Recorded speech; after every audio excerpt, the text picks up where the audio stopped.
తెలంగాణలో RTC employees సమ్మె జరుగుతూ ఉంది. ఆర్టీసీ ఎంప్లాయీస్ మేజర్ డిమాండ్ వచ్చేలేకి మా 40,000 మందిని గవర్నమెంట్ పరిధిలో విలీనం చేయాలి, ఖచ్చితంగా గవర్నమెంట్ పరిధిలోకి తీసుకోవాలి, గవర్నమెంట్ తరపున ఏదైతే అమలవుతున్న స్కీమ్స్ అన్నీ మాకు అమలు కావాలి, మా ఉద్యోగానికి సేఫ్ అండ్ సెక్యూరిటీగా ఉండాలి, గవర్నమెంట్ మా భరోసా ఇవ్వండి అని చెప్పి పెద్ద ఎత్తున ఉద్యమం చేస్తూ ఉన్నారు. ఆ ఉద్యమం తీవ్ర రూపం దాల్చి నిన్న నర్సంపేటకు చెందినటువంటి శంకర్ గౌడ్ గారు అని చెప్పి ఒక ఆయన తనను తాను పెట్రోల్ పోసుకొని నిప్పంటించుకొని చనిపోవడం జరిగింది. ఈ చనిపోయాక నిజంగా చెప్పాలనుకుంటే ఎవరికైనా కానీ మొట్టమొదటి గుర్తొచ్చేది జగన్ గారే.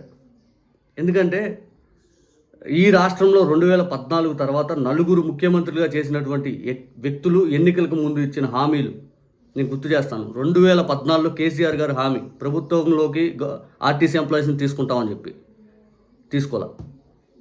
2023లో రేవంత్ రెడ్డి గారు హామీ ఆర్టీసీ ఎంప్లాయీస్ని గవర్నమెంట్ పరిధిలోకి తీసుకుంటామని చెప్పి తీసుకోలే. 2014లో చంద్రబాబు నాయుడు గారు హామీ ఆర్టీసీ ఎంప్లాయీస్ని గవర్నమెంట్ పరిధిలోకి తీసుకుంటామని తీసుకోలే.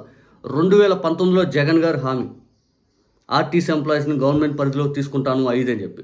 ఇక్కడ ఈ 4 ముఖ్యమంత్రులు ఏకైక ముఖ్యమంత్రి జగన్ గారు మాత్రమే ఆర్టీసీ ఎంప్లాయీస్కి న్యాయం చేస్తూ వాళ్ళని పూర్తిగా గవర్నమెంట్ పరిధిలోకి తీసుకుంది. 52,000 మంది పైగా వాళ్ళ గవర్నమెంట్ తరపున వచ్చే ప్రతి స్కీమ్ వాళ్ళకి అమలయ్యేలా చేశారు. వాళ్ళ ఉద్యోగం ఏదైతే ఉందో సేఫ్ అండ్ సెక్యూర్గా చేశారు.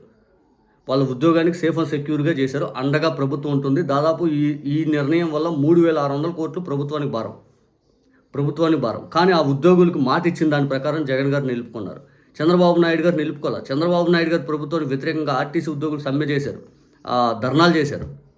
ఆ తర్వాత కేసీఆర్ గారు గవర్నమెంట్లో అయితే పెద్ద ఎత్తున దాదాపు చాలా రోజులు చేశారు, పెద్ద ఎత్తున నినాదాలు చేశారు ఆర్టీసీ ఎంప్లాయీస్ కేసీఆర్ గారికి వ్యతిరేకంగా.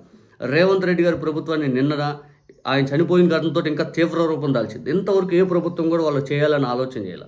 ఒక్క జగన్ గారు మాత్రం ఇచ్చిన హామీని నిలబెట్టుకుంటూ 6 నెలల్లోనే 2019 మే 30వ తారీఖు ఆయన ప్రమాణ స్వీకారం చేస్తే జనవరి 1, 2021 కల్లా ఆర్టీసీలోకి వాళ్ళు విలీనం చేశారు. ఇంత పెద్ద సంచలనమైన నిర్ణయం తీసుకుంటే మరి ఆర్టీసీ ఎంప్లాయీస్ జగన్ గారి కోసం నిజంగా నిలబడ్డారంటే కృతజ్ఞత అయితే వాళ్ళైతే చూపించాల జగన్ గారికి. ఇది 100% నిజం, 100%. వీళ్ళే మళ్ళీ పిఆర్సీ కమిషన్ 5 అని చెప్పి 2022లో వీళ్ళు ధర్నా చేశారు. వీళ్ళు పెద్ద ఎత్తున జగన్ గారికి వ్యతిరేకంగా నినాదాలు చేశారు. వాళ్ళకు ఎన్నో సంవత్సరాల కళ, ఎన్నో ప్రభుత్వాలు మారినా కానీ ఆర్టీసీ ఎంప్లాయీస్ గవర్నమెంట్ పరిధిలో వీళ్ళం కాలేదని కోరికని జగన్ గారు ఒక్క జీవోతుడు మొత్తం మార్చేశారు వాళ్ళ జీవితాలు. బహుశా ఏ ముఖ్యమంత్రి అయినా కానీ చేయాలని తపన ఉండాలి. అప్పులు చేసిన డబ్బు చంద్రబాబు నాయుడు గారు 23 నెలల కాలంలో 3,53,000 కోట్లు అప్పు చేస్తే ఎక్కడ పోయింది ఆ డబ్బు? జగన్ గారు 5 ఏళ్ళలో 3,32,000 కోట్లు అప్పు చేస్తే కరోనా ఇటువంటి నిర్ణయాలు, సంచలనమైన నిర్ణయాలు ఇంకా ఎన్నో ఉన్నాయి. అవన్నీ చేసినటువంటి జగన్ గారి పైన ఎందుకు కొంతమంది అంత ద్వేషం చూపిస్తారు అర్థం కాదు. అడిగితే ఆయన సొమ్ము ఇచ్చారంటారు. మరి చంద్రబాబు నాయుడు గారు ఇప్పుడు ఏమన్నా ఇన్ని లక్షల కోట్లు అప్పు చేశాడు, ఆయన ఎందుకు ఇలా 23 నెలల్లో 3,53,000 కోట్లు అప్పు చేస్తే ఆయన ఎందుకు ఇలా? జగన్ గారు కరోనా టైంలో కూడా కంటికి రెప్పలా కాపాడుకున్నాడు ప్రభుత్వ ఉద్యోగులను.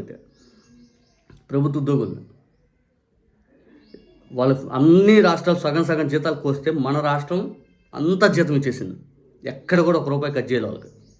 ఆర్థికంగా భారంగా ఉన్నా కూడా అంతలా జగన్ గారు మన రాష్ట్రం కోసం శ్రమించారు ఆయన.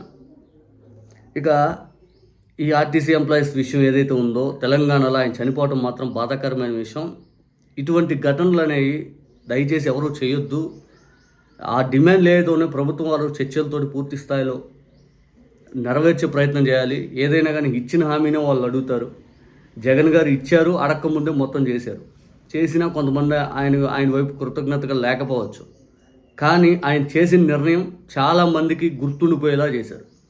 అటువంటి నిర్ణయాలు ఏ ప్రభుత్వం అయినా కానీ చేయాలి ఖచ్చితంగా. ఇచ్చిన హామీని మోసం చేసే ప్రక్రియ ఏ ప్రభుత్వాన్ని జనాలు క్షమించరు. చంద్రబాబు నాయుడు గారు ఇప్పుడు ఇచ్చిన హామీలు అమలు చేయకపోతే ఖచ్చితంగా జనాలే ఆయన ఓడిస్తారు.